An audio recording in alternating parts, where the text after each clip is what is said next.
Alors le 7e épisode de Star Wars, le réveil de la Force, sorti en décembre dernier, a eu évidemment un retentissement mondial. Il est devenu en l'espace d'un mois seulement le plus important succès commercial de toute la saga.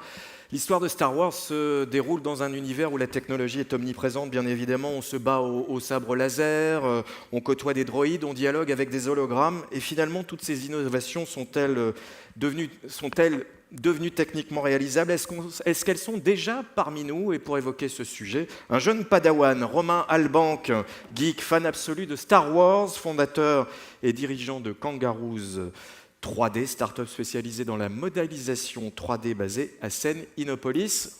Je lui laisse la scène. Romain.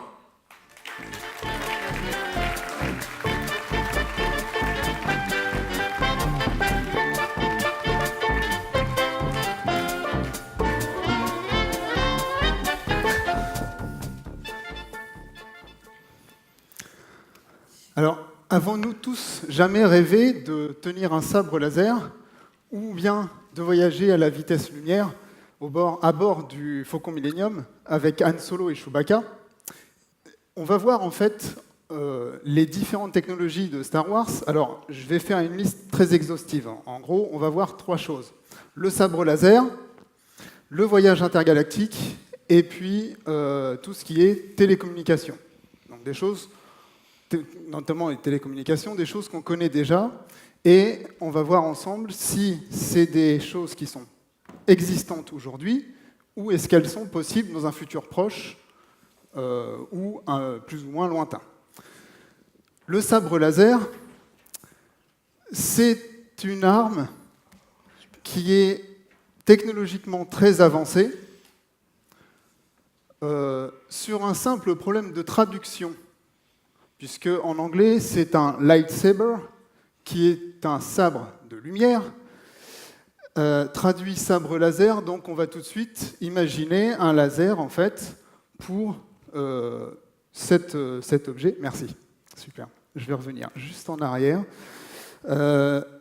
C'est une petite phrase, en fait, contre le côté obscur, puisque ce ne sont pas les seuls à avoir des cookies. La preuve, j'en ai ramené. Hop, voilà. Donc, la question, effectivement, est-ce que les technologies Star Wars sont parmi nous?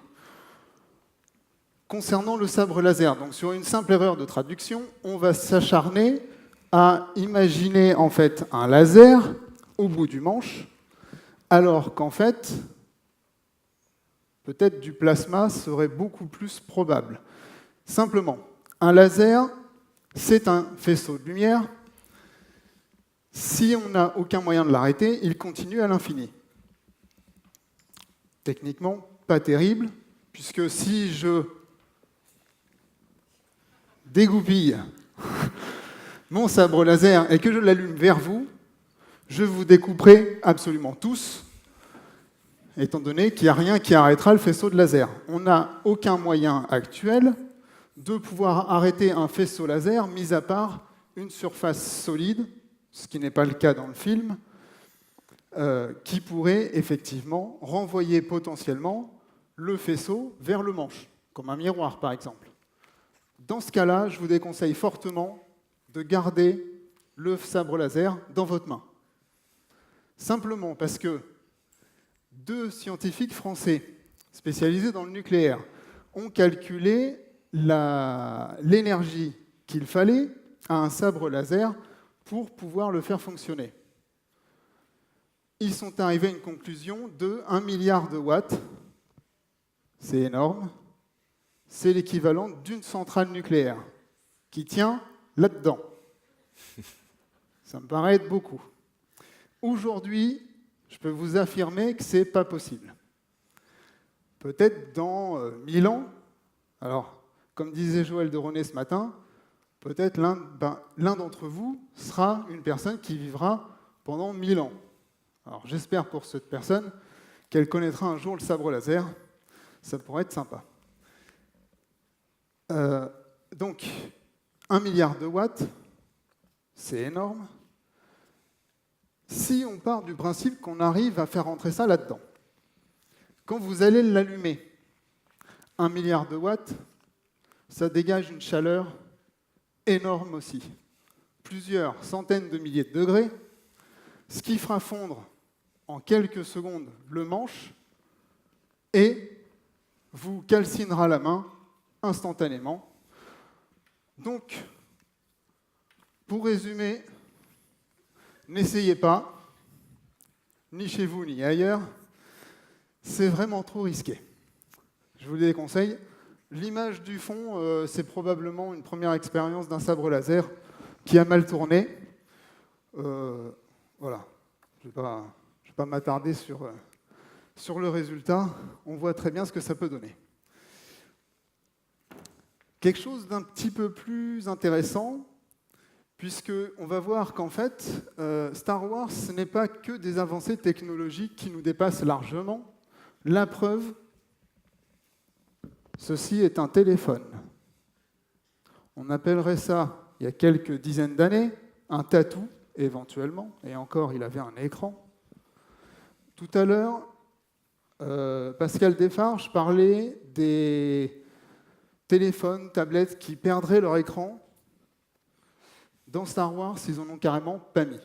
D'un point de vue design, c'est nul.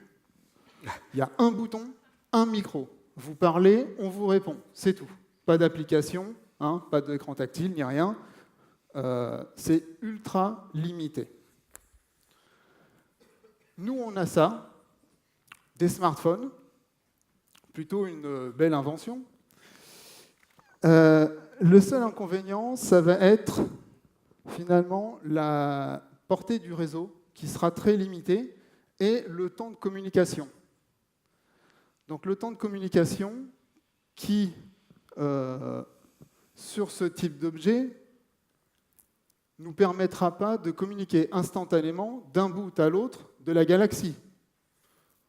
Alors je parle de la nôtre. Hein. La leur, c'est différent.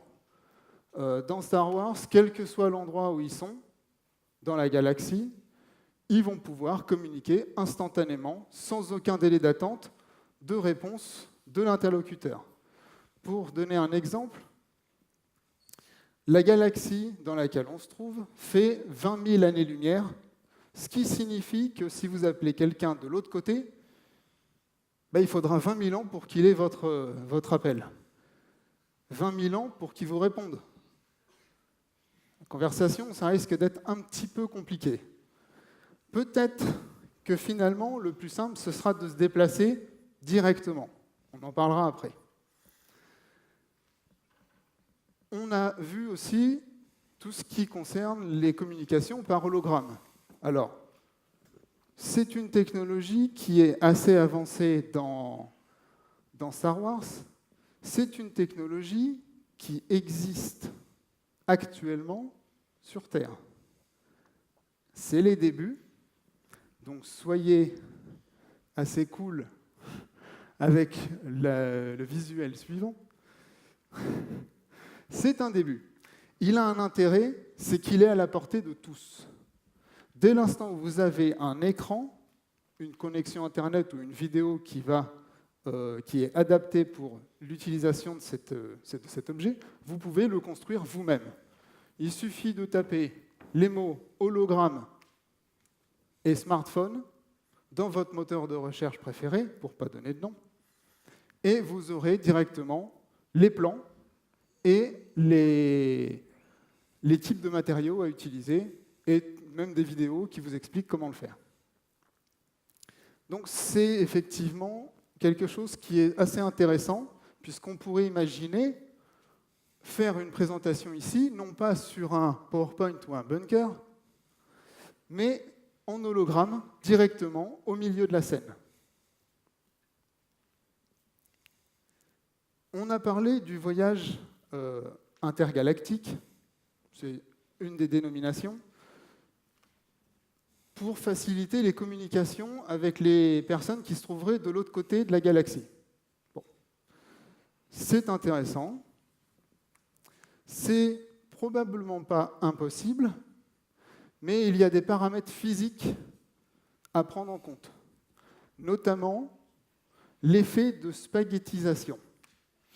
Alors juste, il nous reste 5 minutes, le temps juste de les cuire al dente les spaghettis. Donc allons-y, 5 C'est minutes. parfait, c'est mon avant-dernier slide. Je vais faire très vite. Donc, la spaghettisation, c'est un effet en fait qui apparaît quand vous accélérez, et plus vous accélérez, plus cet effet est visible. L'idée, c'est d'aller aussi vite que la lumière. En fait, quand vous accélérez, votre masse augmente. Quand vous atteignez la vitesse de la lumière, votre masse est égale à l'infini. Alors, est-ce qu'on peut dire égale finalement? Toujours est-il que votre masse est infinie, ce qui va provoquer en fait un étirement de la matière. C'est ce qu'on observe, enfin, les astrophysiciens, hein, parce qu'on n'a pas tous accès aux photos de Hubble, c'est ce qu'on observe en fait dans les trous noirs, puisqu'il y a ce qu'on appelle les effets de marée qui vont provoquer une gravité très importante et étirer la matière pour finir par la faire disparaître et la désintégrer. Est-ce qu'il y en a parmi vous qui ont toujours envie de voyager à la vitesse lumière? C'est un risque à prendre. Ça, c'est une autre histoire. Là, moi, je fais référence à Star Wars. Hein. Alors, donc effectivement, tout ce qui est effet de spaghettisation et tous les effets de gravité, en fait, sur lesquels on sera soumis, puisque les lois de la physique dans notre galaxie, visiblement, ne sont pas tout à fait les mêmes que dans celles de Star Wars. On verra, en fait, j'ai peut-être une explication. Donc, une petite idée, en fait, sur l'effet de Cherenkov, qui est, en fait, l'effet de projeter de la matière à la vitesse de la lumière.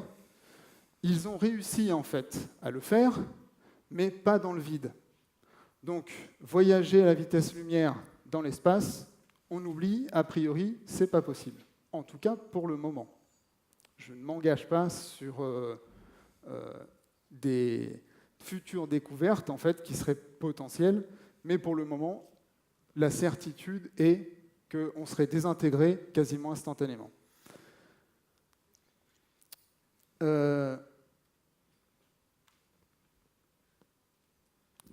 Pour finir, il me reste du temps. 2 minutes. Largement.